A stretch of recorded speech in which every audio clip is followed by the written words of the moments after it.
l'impression de chaud au cœur. De chaud au cœur parce que ce marché qui est sans doute dans sa 23e édition, je pense, 23e édition, qui s'est installé la première fois autour de la mairie. Et il y avait, en réalité, nous étions 6 ou 7 stands. Il s'agissait d'abord de réunir les villes jumelées. Donc c'était nos amis d'Allemagne, nos amis belges, bien entendu. Et puis les liens qui petit à petit se sont tissés avec d'autres villes européennes ont fait que le marché de Noël s'inspirait des traditions de nos villes jumelées. C'est vraiment dans cet esprit qu'on l'a démarré. Puis le monde associatif, sous l'impulsion de Patrice qu'on ne nomme plus, bien entendu, Patrice Manfredi qui est vraiment le maître d'œuvre, avec Marie-Claude Dugoquier. Et ce marché, voyez-vous, c'est une note de différence avec l'esprit marchand.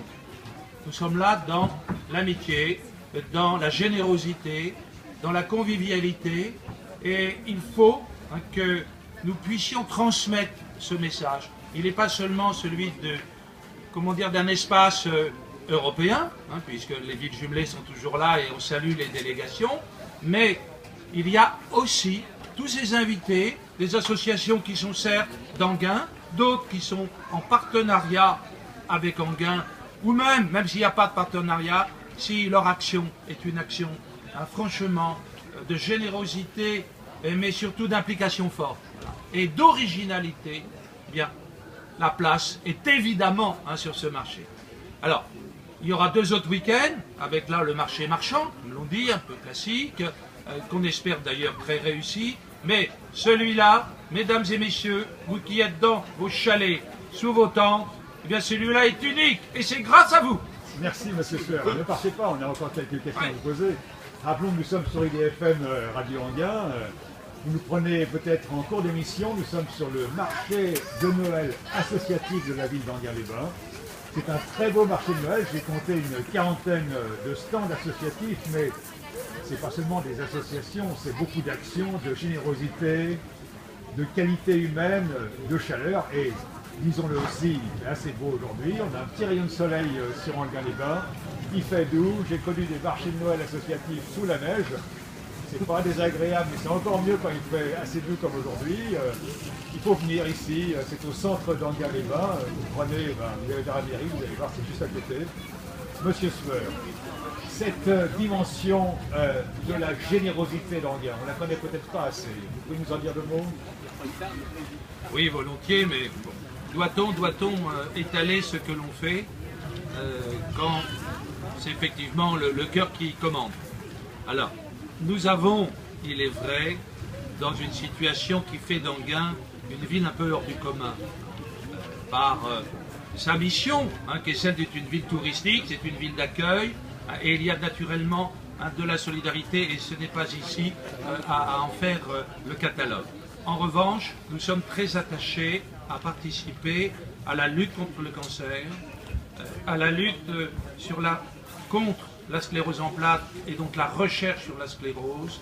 Et c'est ainsi que nous finançons assez fortement les laboratoires de recherche de l'Institut du cerveau à la Salpêtrière et bien sûr le cancer que je viens de nommer.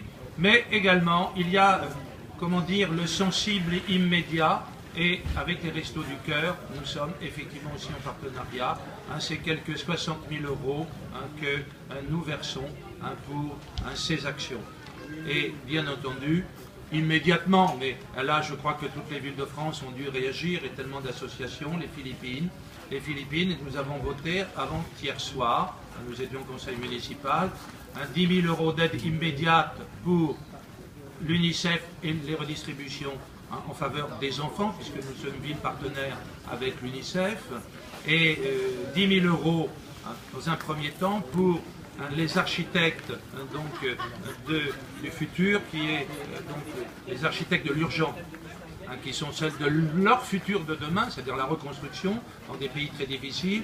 Nous avions déjà travaillé avec eux pour Haïti, pour Ceylan également, lors du tsunami. Et nous sommes évidemment en écoute et nous poursuivrons la solidarité. Je rappelle encore à nos auditeurs que nous sommes ici sur le marché de Noël associatif de la ville d'Angalena. Vous avez visité tous ces stands. Monsieur Sour, on ne peut pas vous demander de nous raconter tous les stands, mais bon, allez, quelques stands qui vous ont peut-être marqué.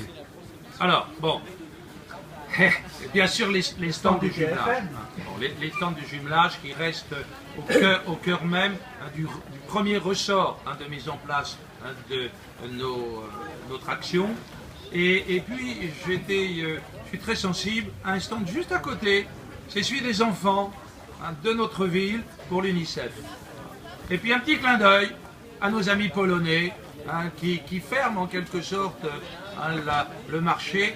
Ils sont très bien placés, ils barrent la route pour aller plus loin et il y a là quelques traditions culinaires qu'il ne faut pas oublier. Précisément, j'ai remarqué que M. Sueur qui nous offre des spécialités polonaises, c'est assez rare, on ne connaît pas ça en France, mais si on veut venir déjeuner ici sur le marché de Noël associatif dans les Bains, vous allez goûter des plats polonais, des saucissons polonais, toutes sortes de choses assez étonnantes. J'en ai un là, ça y est.